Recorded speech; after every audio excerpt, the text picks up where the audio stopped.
পঞ্চগড়ে আবারও ভুট্টা ক্ষেত থেকে নীলগাই উদ্ধার।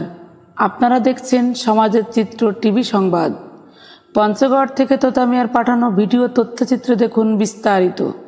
সর্ব উত্তরের জেলা পঞ্চগড় চাকলা ইউনিয়নের পর এবার ধাক্কামারা ও গরিনাবাড়ি ইউনিয়নের সরকারপাড়া গ্রামে আরও একটি 40 কেজি ওজনের নীলগাই উদ্ধার করেছে এলাকাবাসী।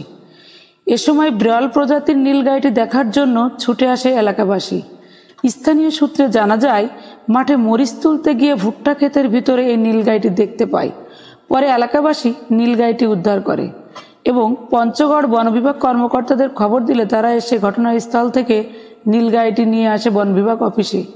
নীলগাইটির শরীরের বিভিন্ন স্থানে ক্ষতচিহ্ন থেকে প্রাণী সম্পদ অফিসে খবর দিলে চিকিৎসকরা এসে নীলগাইটির ক্ষত স্থানগুলোতে প্রাথমিক চিকিৎসা দেয়। এ সময় বন বিভাগের বিট কর্মকর্তা জয়নাল আবেদিন বলেন, আমরা নীলগাইটি উদ্ধার করতে সক্ষম হয়েছি। তার চিকিৎসার পর সুস্থ হলে বিধি অনুযায়ী আমরা ঢাকা বন বিভাগের কাছে হস্তান্তর করব। সমাজের চিত্র টিভি সংবাদের সাথে থাকার জন্য ধন্যবাদ। সবার আগে আপনার এলাকার সংবাদ পেতে আমাদের চ্যানেলটিকে সাবস্ক্রাইব, লাইক, ফলো দিয়ে সাথে থাকুন। পরবর্তী সংবাদ শোনার আমন্ত্রণ রইল।